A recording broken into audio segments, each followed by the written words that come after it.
The strings of Danny Cosby's guitar tell a story. It's been a while since I've talked to you. His voice does the rest. My first album was called Bunk 51, which was the bunk bed number that I was on when I first got locked up at 201 Poplar. Now Cosby walks the halls of the Grove Music Ministry at Hope Church in Cordova. After decades of drug addiction that led to crime, 201 Poplar is the place where Cosby's life changed keys.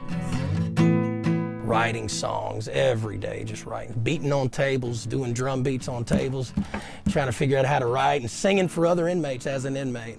And so God opened it up where I started singing at staff functions, singing in front of other inmates for Christmas programs, putting programs together in prison. And in 2009, Cosby was finally free to share his music with the world. And it was a very gray, colorless, dark time in my life, but there was a lot of color that came out from the inside because I'd finally gotten sober and focused on what I was called to do, which is to be an artist, a songwriter.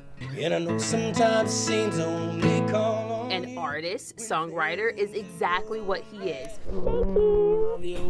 Thank you. With the help of Hope Church, Cosby signed a record deal, met his wife, and started ministering. This church was a group full of people to me that kind of helped me heal from things that I still wasn't healed from, to find direction. He now goes back into prisons, but this time sharing his testimony with inmates, hoping to help them change their tune.